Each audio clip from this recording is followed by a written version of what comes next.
నమస్కారం. ఘంటారావానికి స్వాగతం. ముందుగా ప్రధాన అంశాలు. రాష్ట్రంలో జోరుగా రాజకీయ పార్టీల ఎన్నికల ప్రచారం. చామల కిరణ్ కుమార్ రెడ్డి నామినేషన్ కార్యక్రమంలో పాల్గొననున్న సీఎం.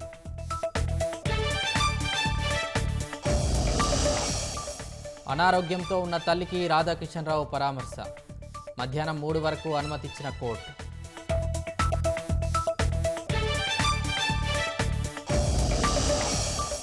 రేపు మణిపూర్లోని 11 పోలింగ్ స్టేషన్లలో రీపోలింగ్. ఈవీఎంల ధ్వంసం, కాల్పులు, ఆరోపణలతో నిర్ణయం.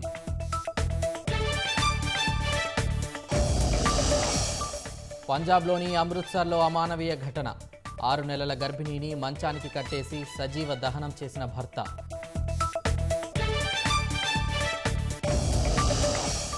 ఉమ్మడి నల్గొండ జిల్లాలో అడుగంటుతున్న భూగర్భ జలాలు. జిల్లా కారాగారంలోని 2 ఊటబావుల్లో మాత్రం జలసిరులు.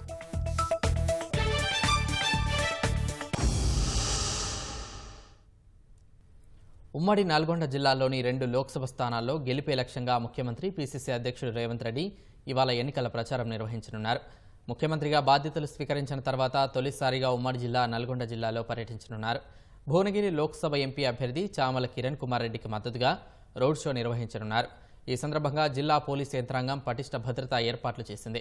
భువనగిరి శివారులోని స్పిన్నింగ్ మిల్లులో హెలీప్యాడ్ ఏర్పాటు చేశారు.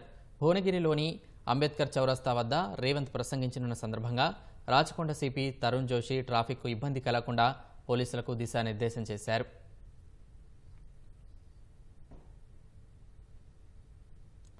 రాష్ట్రంలోని అసెంబ్లీ ఎన్నికల్లో పొత్తు పెట్టుకున్న కాంగ్రెస్, సిపిఐ లోక్సభ ఎన్నికల్లోనూ కలిసి పనిచేయాలని నిర్ణయించాయి.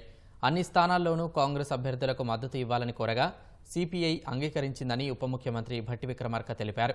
హైదరాబాద్లోని ఆ పార్టీ కార్యాలయం ముక్తుం భవన్కు వెళ్లిన భట్టి సిపిఐ నేతలు కూనంనేని సాంబశివరావు, చాడా వెంకటరెడ్డి, పల్లా వెంకటరెడ్డిలతో దాదాపు 2 గంటలు చర్చించారు. అసెంబ్లీ ఎన్నికల పొత్తు కుదిరిన సమయంలో ఇస్తామన్న 2 ఎమ్మెల్సీ పదవుల గురించి సిపిఐ నేతలు భట్టికి గుర్తు చేసినట్లు తెలుస్తోంది. చెప్పిన మాట ప్రకారం పదవులు ఇస్తామని భట్టి స్పష్టం చేసినట్లు సమాచారం. భాజపా గెలవొద్దన్న ఉద్దేశంతోనే కాంగ్రెస్తో కలిసి వెళ్లాలని నిర్ణయం తీసుకున్నట్లు సిపిఐ రాష్ట్ర కార్యదర్శి కూనంనేని సాంబశివరావు తెలిపారు.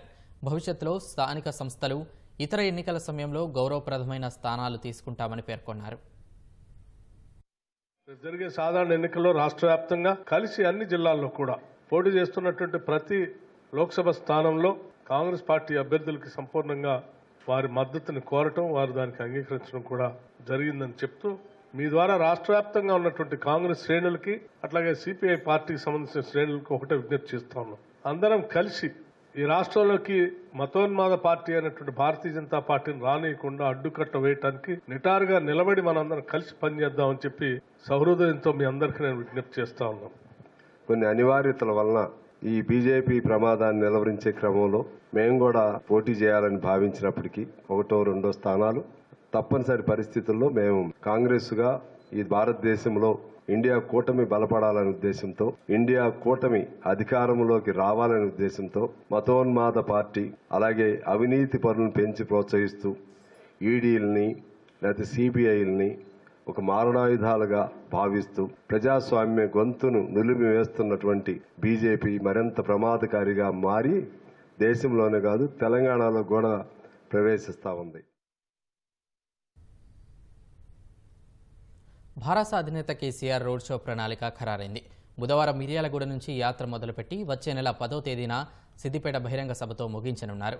ఉదయం రైతుల సమస్యల మీద క్షేత్రస్థాయిలో పర్యటించి వారి కష్టనష్టాలు తెలుసుకోనున్నారు. సాయంత్రం పూట పార్లమెంటు నియోజకవర్గ పరిధిలో ముఖ్యమైన 3 నుంచి 4 ప్రాంతాలు ఎంపిక చేసుకుని రోడ్ షో ద్వారా ఎన్నికల ప్రచారం నిర్వహించనున్నారు. లోక్సభ ఎన్నికల ప్రచారాన్ని ఉధృతం చేయనున్న భారత అధినేత కేసీఆర్ బుధవారం నుంచి రోడ్ షోలు ప్రారంభించనున్నారు. ఇప్పటికే కరీంనగర్, చేవెళ్ల, మెదక్ బహిరంగ సభల్లో పాల్గొన్న ఆయన ఈ నెల 24వ తేదీన మిర్యాలగూడ నుంచి బస్సు యాత్ర చేపట్టనున్నారు. లోక్సభ నియోజకవర్గాల వారీగా రోడ్ షోలు ఉంటాయి. ఒక్కో నియోజకవర్గంలో 3-4 ప్రాంతాల్లో రోడ్ షో నిర్వహిస్తారు. 24వ తేదీన మిర్యాలగూడ, సూర్యాపేటలో రోడ్ షో నిర్వహించి రాత్రికి అక్కడే బస చేస్తారు. రెండో రోజు భువనగిరిలో రోడ్ షో ఉంటుంది. 26న మహబూబ్ నగర్ లో, 27న నాగర్ కర్నూలులో రోడ్ షో నిర్వహిస్తారు. 5వ రోజు అయిన 28న వరంగల్లో, 29న ఖమ్మంలో రోడ్ షో ఉంటుంది. ఏప్రిల్ 30న తల్లాడ, కొత్తగూడెంలో రోడ్ షో నిర్వహిస్తారు.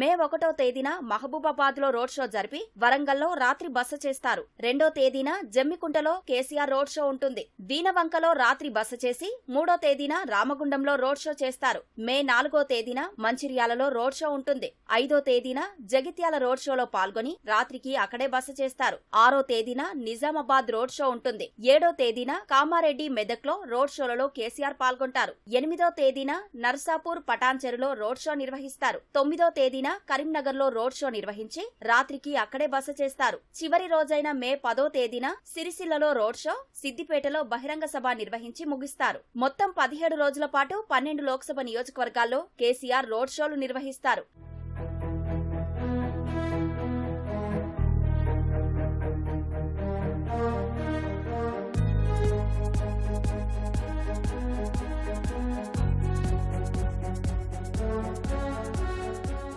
హైదరాబాద్, సికింద్రాబాద్, చేవెళ్ల, మల్కాజ్గిరి, ఆదిలాబాద్ మినహా మిగిలిన నియోజకవర్గాల్లో రోడ్ షోలు జరగనున్నాయి. రోడ్ షోలలో భాగంగా ఉదయం పూట రైతాంగ సమస్యల మీద క్షేత్రస్థాయిలో పర్యటించి ఎండిన పంట పొలాలు, ధాన్యం కల్లాలను సందర్శిస్తూ రైతులను పరామర్శిస్తూ వారి కష్టనష్టాలను తెలుసుకోనున్నారు. సాయంత్రం పూట పార్లమెంట్ నియోజకవర్గ పరిధిలో ముఖ్యమైన 3 నుంచి 4 ప్రాంతాలను ఎంపిక చేసుకుని కేసీఆర్ రోడ్ షోలు జరగనున్నాయి. ముఖ్యమైన కేంద్రాల్లో బహిరంగ సభను కూడా ఏర్పాటు చేయనున్నారు. లోక్సభకు పోటీ చేస్తున్న భారత రాష్ట్ర సమితి అభ్యర్థుల గురించి వివరించేందుకు ఆ పార్టీ కార్యనిర్వాహక అధ్యక్షుడు కేటీఆర్ సరికొత్త పందా ఎంచుకున్నారు. అభ్యర్థులను సామాజిక మాధ్యమాల వేదికగా ఆయన పరిచయం చేస్తున్నారు. అభ్యర్థుల గత చరిత్ర, వారి అనుభవం, ఆయా రంగాల్లో ప్రజలకు చేసిన సేవలను వివరిస్తూ ఎక్స్ వేదికగా అభ్యర్థులను పరిచయం చేస్తున్నారు. నాగర్ కర్నూలు నుంచి లోక్సభ ఎన్నికల బరిలో దిగుతున్న విశ్రాంత ఐపీఎస్ అధికారి ఆర్ఎస్ ప్రవీణ్ కుమార్, కరీంనగర్ నుంచి పోటీ చేస్తున్న మాజీ ఎంపీ వినోద్ కుమార్ గురించి ఆయన ఎక్స్ వేదికగా పరిచయం చేశారు. వారికి సంబంధించిన దృశ్యాలతో వీడియోలను పొందుపరిచారు. తెలంగాణకు అనుకూలంగా మంచిర్యాల జిల్లా బెల్లంపల్లి తిలక్ క్రీడా మైదానంలో భారస ఎంపీ అభ్యర్థి కొప్పుల ఈశ్వర్ ఎన్నికల ప్రచారం నిర్వహించారు. ఉదయం నడకకు వచ్చిన వారితో ముచ్చటించిన ఆయన ప్రజల హక్కుల కోసం గొంతెత్తి కొట్లాడే భారాసకే ఓటేయాలని కోరారు. కాసేపు సరదాగా క్రీడాకారులతో కలిసి క్రికెట్ ఆడారు. మైదానమంతా కలియదిరిగారు. స్థానిక సమస్యలపై అవగాహన ఉన్న తనని ఆశీర్వదించి ఢిల్లీకి పంపాలని, నియోజకవర్గ అభివృద్ధికి పాటుపడతానని విజ్ఞప్తి చేశారు. ఇచ్చిన హామీలు నెరవేర్చకుండా కాంగ్రెస్ జనాన్ని వంచిస్తోందని కొప్పుల ఈశ్వర్ ఆరోపించారు.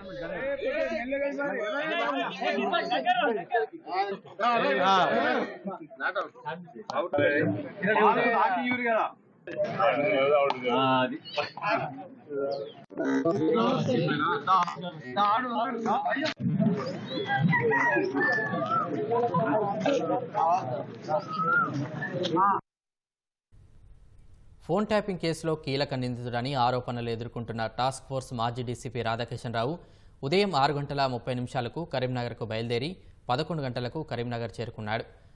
పోలీస్ ఎస్కాట్ మధ్య చంచల్గూడ జైలు నుంచి కరీంనగర్ బయలుదేరారు.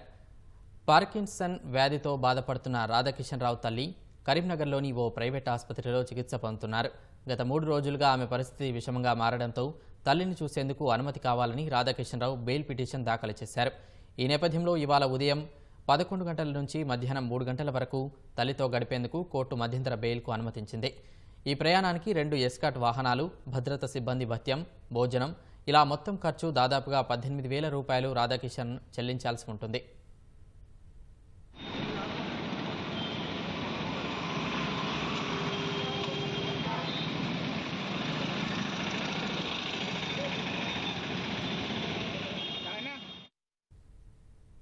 కంపెనీలు ఉత్పత్తి వ్యయాన్ని నియంత్రించుకుంటేనే లాభాలు సాధ్యమవుతాయని institute of cost management accountants of India జాతీయ అధ్యక్షులు అశ్విన్ కుమార్ అన్నారు. వికసిత్ భారత్ కోసం కాస్ట్ మేనేజ్మెంట్ అకౌంటెంట్స్ తమ వంతు పాత్ర పోషించడానికి సిద్ధంగా ఉన్నారని, ఈ మేరకు కేంద్రానికి తగిన నివేదిక ఇచ్చామని ఆయన వెల్లడించారు. పరిశ్రమల్లో ఉత్పత్తి సామర్థ్యం పెరిగి లాభాలు గడించడంలో కాస్ట్ మేనేజ్మెంట్ అకౌంటెంట్స్ ఎంతో కీలక పాత్ర పోషిస్తున్నారని ఆయన తెలిపారు. రైల్వే శాఖ లాభాల బాట పట్టడంతో పాటు తగిన సమయంలో రైళ్లు రావడానికే కాస్ట్ మేనేజ్మెంట్ అకౌంటెంట్స్ కీలక పాత్ర పోషించారని అశ్విన్ కుమార్ తెలిపారు.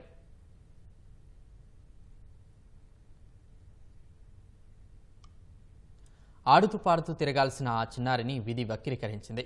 అభం శుభం తెలియని చిట్టి తల్లి ప్రమాదవశాత్తు అగ్ని ప్రమాదానికి గురైంది. సుమారు 40% శరీరం అగ్నికి ఆహుతి కాగా మంచానికే పరిమితమైంది. తండ్రి రోజువారీ కూలి కావడంతో ఆపన్న హస్తం కోసం ఎదురు చూస్తున్నాడు. జయశంకర్ భూపాలపల్లి జిల్లా ఎల్బీనగర్కు చెందిన నరేష్, సుమలత దంపతులకు ఒక కుమారుడు, కుమార్తె ఉన్నారు. చిన్నారి తన అన్నయ్యతో కలిసి టపాసులు కాలుస్తుండగా ప్రమాదవశాత్తు దుస్తులకు అంటుకుంది. ఈ ప్రమాదంలో 2 కాళ్లు, నడుం భాగం వరకు కాలి తీవ్రంగా గాయపడింది. గమనించిన తల్లిదండ్రులు వెంటనే వైద్యం కోసం చిన్నారి అక్షయ్ను ఎంజీఎం ఆసుపత్రికి తరలించారు. కొంత వైద్యం అందించినా పూర్తిగా కోలుకోలేదు. 2 కాళ్లతో ఒక కాలికి ఆపరేషన్ చేయాల్సి వస్తుందని వైద్యులు తెలిపినట్లు చిన్నారి తండ్రి తెలిపారు. చికిత్సకి కనీసం 3 లక్షల రూపాయలు ఖర్చవుతుందని తండ్రి నరేష్ చెప్పారు. కూలీ పనిచేస్తే కానీ పూట గడవదని, అలాంటి తాను తన కుమార్తె పరిస్థితిని చూసి ఏ పని చేయలేకపోతున్నానని ఆవేదన వ్యక్తం చేస్తున్నాడు. ఆసుపత్రుల చుట్టూ తిరుగుతుండడంతో తమకు ఒక్క పూట కూడా తిండి దొరకడం కష్టంగా ఉందని కన్నీరు పెట్టుకుంటున్నాడు.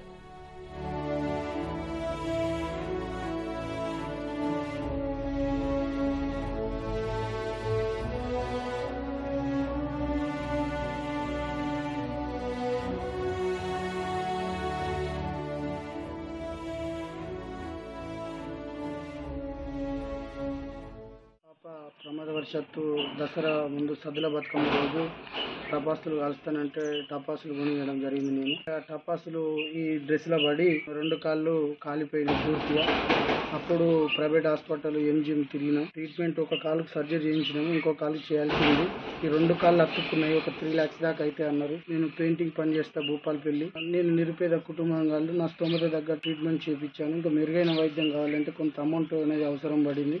ఇంకా సర్జరీకి 3 lakhs దాకా అయితే అన్నారు. పాప నడవలేకపోతుంది, బాగా ఇబ్బంది పడుతుంది. ఎవరైనా సాయం చేసి పాపకు సర్జరీ చేస్తే మెరుగైన నడుస్తా అని నేను భావించుకుంటున్నా. ఎవరైనా ముందుకు వచ్చి మాకు ఆపరేషన్ చేయవలసిందిగా గౌరవంగా మీకు విన్నవించుకుంటున్నాను. పరిగెడుతున్న రైలు నుంచి ప్రమాదవశాత్తు జారిపడి ఓ వ్యక్తి మృతి చెందాడు. నల్గొండ జిల్లా మాడుగులపల్లి మండలం అభంగాపురం వద్ద ఈ ప్రమాదం జరిగింది. దీబూఘడ్ నుంచి సికింద్రాబాద్ వెళ్తున్న రైలు నుంచి జారిపడి అస్సాంకు చెందిన కిరణ్ మిల్ అనే వ్యక్తి అక్కడికక్కడే మృతి చెందాడు. ఘటనా స్థలానికి చేరుకున్న రైల్వే పోలీసులు కేసు నమోదు చేసుకుని దర్యాప్తు చేస్తున్నారు.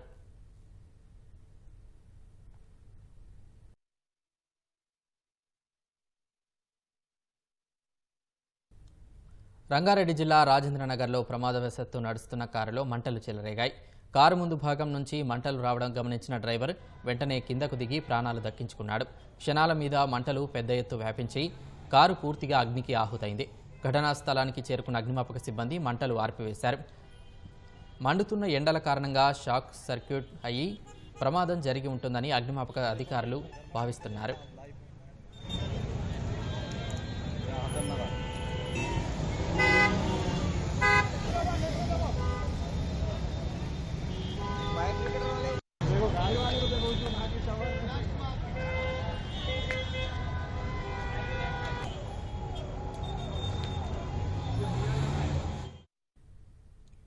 మేడ్చల్ జిల్లా కీసర పోలీస్ స్టేషన్ పరిధిలో అర్ధరాత్రి కారు బీభత్సం సృష్టించింది. విద్యుత్ స్తంభానికి వేగంగా ఢీకొట్టడం వల్ల కారు నుజ్జునుజ్జయింది. కరెంటు స్తంభం మధ్యలోకి ఇరికిపోగా పక్కనున్న చెట్టు నేలమట్టమైంది. అందులో ప్రయాణిస్తున్న 2 ప్రయాణికులు స్వల్ప గాయాలతో బయటపడ్డారు. నాగారం వైపు నుంచి రాంపల్లి వైపు వెళ్తున్న క్రమంలో ఈ ప్రమాదం చోటు చేసుకుంది. కారులో ప్రయాణిస్తున్న కార్తిక్ భరద్వాజ్, కౌశిక్ భరద్వాజ్కు ఎలాంటి ప్రాణనష్టం లేదని వైద్యులు చెప్పారు. సంఘటనా స్థలానికి చేరుకున్న పోలీసులు కారును క్రేన్ సహాయంతో పక్కకు తొలగించారు.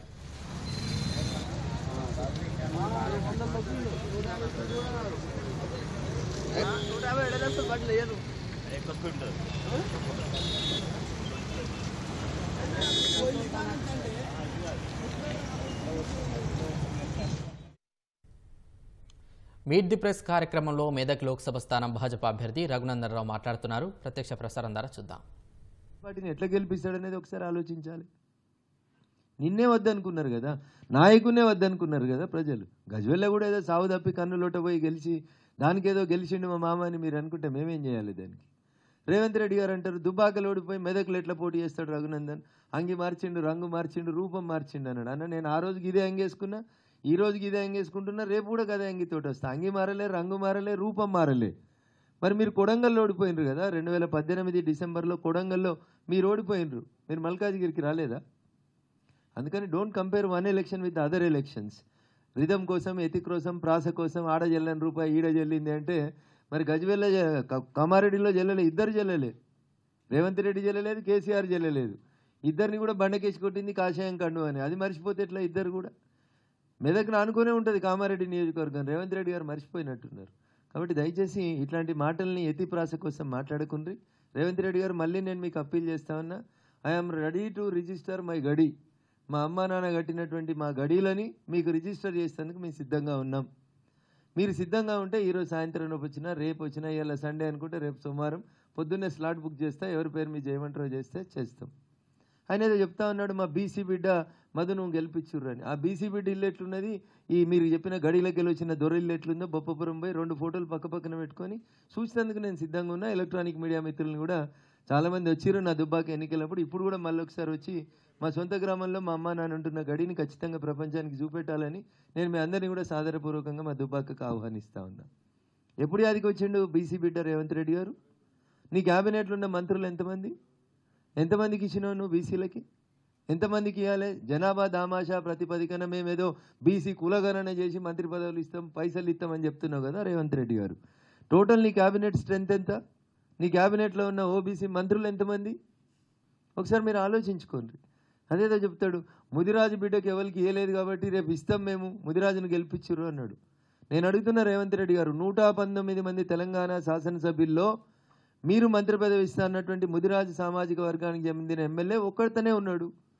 నువ్వు నిజాయితీగా కులం పట్ల నీకు కన్సర్న్ ఉంటే, లేదా నువ్వు నీ మేనిఫెస్టోలో పెట్టిన ముదిరాజు సామాజిక వర్గాన్ని బీసీఏకు మారుస్తా అనే మాట నిజమే అయ్యి ఉంటే రేవంత్ రెడ్డి గారు, ఎందుకు గెలిచిన ఒక ముదిరాజు ఎమ్మెల్యే మీ కాంగ్రెస్ ఎమ్మెల్యేనే నీ జిల్లానే పాలమూరు జిల్లాకెళ్ళే గెలిచిండు కదా, మరి ఆయనకు మంత్రి పదవి ఇయ్యనుంటివి.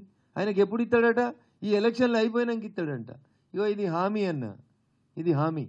కానీ నరేంద్ర మోడీ గారు 27 మంది ఓబీసీలని తన క్యాబినెట్ లోపల పెట్టి, భారత ప్రభుత్వానికి ప్రతినిధులుగా 27 మంది ఓబీసీలని తన క్యాబినెట్లో పెట్టినటువంటి నాయకుడు నరేంద్ర మోడీ గారు.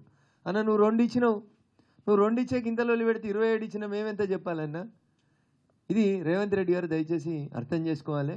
ఎన్నికల సమరం కాబట్టి ఏది మాట్లాడితే అది చెల్లుతుంది, ఏది పడితే అది మాట్లాడతాం, వ్యక్తిగత దూషణలకు దిగుతామంటే నేను నిన్న చెప్పినా ఇప్పుడు చెప్తా ఉన్నా. నేను కూడా జై తెలంగాణ రోడ్ల మీద తిరిగి వచ్చినోడిని. ఈట్కా జవాబ్ పత్తర్సే దేంగే అనే నినాదాన్ని అందరికంటే గట్టిగా చెప్పి వచ్చినోడిని. కాబట్టి నన్ను ఎవరన్నా ఒకటంటే నేను 2 అనడానికి ఏడ కూడా వెనకకు రాను.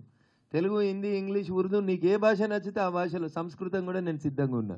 మీరు మాట్లాడితే నేను కూడా మాట్లాడడానికి సిద్ధంగా ఉన్నా. కాబట్టి ఎవరిని పడితే వాళ్ళని తిట్టినట్టు నన్ను వచ్చి నా ఊరికి వచ్చి తిట్టకన్నా అని చెప్తా ఉన్నా. చెప్తే నేను అదేదో అనంతపురంలో బాలకృష్ణ గారు ఒక సినిమా డైలాగ్ చెప్పినట్టు నేను కూడా చెప్పాల్సి వస్తుంది. మేము కూడా వస్తాం కొడంగల్కి. కొడంగల్ ఏం దూరం కాదు. దుబాకకి నీకెంత దూరం అయితే నాకు కొడంగల్కి అంతే దూరం అవుతుంది. అది మీరు గుర్తుపెట్టుకోవాలి. బాధ్యతాయుత స్థానంలో ఉన్నారు కాబట్టి గౌరవప్రదంగా మాట్లాడాలి. భాష పట్ల నియంత్రణ తెచ్చుకుంటే ముఖ్యమంత్రి గారికి మంచిది అనేది నేను ఈ సందర్భంగా తెలియజేస్తూ, మోడీ గారిని రోజు కొన్ని వేల తిట్లు తిడితే కూడా మోడీ గారి భాష ఎప్పుడు ఇట్లా లేదు. మోడీలు, కేడీలు, ఓ కేడీని మొన్న పంపినాం డిసెంబర్లో, ఇప్పుడు ఇంకొక ఆయనను పంపించేస్తాం ఏప్రిల్లో అంటున్నావు. అన్న ఏప్రిల్లో నువ్వు ఆయనను పంపలేవు, జూన్లో మళ్ళీ ఆయన్నే వస్తాడు. అది నీకు కూడా తెలుసు కాబట్టి నువ్వే మొన్న ఆదిలాబాద్కి వచ్చినప్పుడు చెప్పినావు మా పెద్దన్న అని సంబోధించినావు. ఎందుకు? నిన్న కూడా 2000 కోట్లు నిన్న కొత్తగా లోన్ తీసుకున్నావు. నువ్వు ముఖ్యమంత్రి అయిన తర్వాత సుమారు 20,000 కోట్ల రూపాయలని కొత్తగా లోన్ తెచ్చుకుంటే కానీ నీకు డీజిల్ పోయలేనటువంటి పరిస్థితి ఉంది నీ ఆర్థిక శాఖ. అందుకని ఒకసారి ఆలోచించాలి మాట్లాడే కంటే ముందు ముఖ్యమంత్రి గారు. సూర్యుడు తూర్పున ఉదయిస్తాడనేది ఎంత నిజమో, నరేంద్ర మోడీ గారు జూన్ 4వ తారీఖున 400 సీట్లతోటి గెలిచి 3వసారి ప్రధానమంత్రి అవుతాడనేది కూడా అంతే నిజం. అందుకని మేము మీలాగా డ్యూయల్ రోల్ ప్లే చేయలేము రేవంత్ రెడ్డి గారు. మీరు కేరళకు పోయి కమ్యూనిస్టులు కాదు వాళ్ళు ఇంకేదో అని చెప్పి మాట్లాడినారు. మీరు ఏం మాట్లాడినారు? మీరు కేరళలో పోయి విజయన్ గురించి తిడుతూ వాళ్ళు కమ్యూనలిస్టులు అని మాట్లాడినారు. రేవంత్ రెడ్డి గారు కేరళలో ఎన్నికల ప్రచారానికి పోయి వాయనాడుకు పోయి చెప్తారు కమ్యూనిస్టులు కాదు వాళ్ళు కమ్యూనలిస్టులు అని చెప్తారు వారు. At the same time Revanth Reddy గారు వాయనాడులో ప్రచారం చేసి కేరళలో సిపిఎం పార్టీని తూలనాడుతున్న సమయంలోనే మీ తర్వాత నెంబర్ 2 అని చెప్పుకునేటువంటి ఈ రాష్ట్ర ఉప ముఖ్యమంత్రి గారు గౌరవనీయులు బట్టి విక్రమార్క గారు ఏడున్నారో ఒకసారి అడుగుండ్రి. సిపిఎం పార్టీ ఆఫీసులు ఉన్నారు ఆ సమయంలో. అదే రోజు అదే సమయానికి ఓ అర్ధగంట వెనక ముందు సిపిఎం పార్టీ ఆఫీస్కి పోయి బట్టి విక్రమార్క గారు సిపిఐని సిపిఎంని ఈ ఎన్నికలలో మాకు మద్దతు ఇయ్యండి అని చెప్పి బట్టి విక్రమార్క గారు పోయి సిపిఎం ఆఫీస్లో కూర్చొని మాట్లాడిండ్రు. మరి రేవంత్ రెడ్డి గారు వాయనాడులో తిట్టిన కమ్యూనలిస్టులు కరెక్టా? వీడికి వచ్చి కమ్యూనిస్టులే దేశభక్తులని బట్టి విక్రమార్క గారు పోయి సిపిఎంను మద్దతు ఇవ్వడం అడిగనేది కరెక్టా? అంటే ఒక సీఎంకి ఒక డిప్యూటీ సీఎంకి, సరే కార్యకర్తలు మాట్లాడిందని నేను కంపేర్ చేయదలుచుకోలేదు. ఈయన సీఎం, ఈయన డిప్యూటీ సీఎం. ఈయన కేరళకు పోయి వాళ్ళని తిట్టి వస్తాడు, ఈయన అదే టైంలో అదే రోజు అదే టైంలో ఈయన పోయి అడిగి పోయి దేశభక్తులు అంటాడు. ఎవరి మాట నమ్మాలి? బట్టి విక్రమార్క గారి మాట నమ్మాలా, రేవంత్ రెడ్డి గారి మాట నమ్మాలా? ఇట్లా డ్యూయల్ విధానాలన్నీ అవసరాని కోసం, ఊరు కోసం రకరకాలైనటువంటి పదాలని మాట్లాడడం అనేది సరైనది కాదనేది నేను చెప్తూ, కాంగ్రెస్ పార్టీ ఎప్పుడు ఇచ్చినా అవన్నీ దొంగ హామీలే, అమలు కాని హామీలే. అవన్నీ 420 హామీలని కేటీఆర్ లాగా నేను అనలేను, కానీ అవి సాధ్యం కానటువంటి హామీలను ఇచ్చి అమలుకు నోచుకున్నటువంటి విధానాల్ని ప్రజల ముందుంచి మాయమాటలు చెప్పి టెంపరీగా మొన్న మీరు రాష్ట్ర శాసనసభకు జరిగిన ఎన్నికల్లో సక్సెస్ అయినారు, కానీ భవిష్యత్తు అట్లా ఉండదు.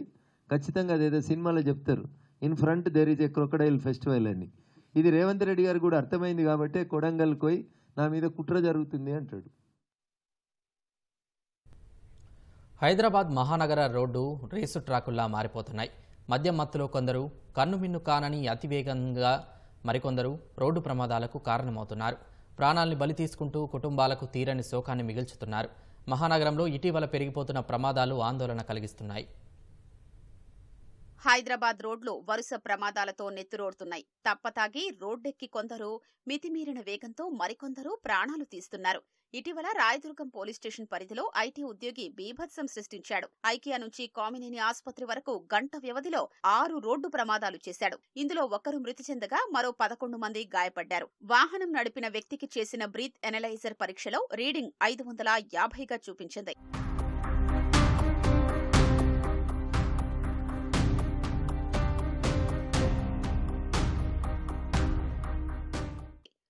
ఈ నెల 14న వనస్థలిపురంలో యూటర్న్ తీసుకుంటున్న కారును వేగంగా వచ్చిన మరో కారు ఢీకొట్టింది. ఘటనలో రవి, ప్రణయ్ అనే ఇద్దరు అక్కడికక్కడే మృతి చెందారు. మరొకరికి తీవ్ర గాయాలయ్యాయి.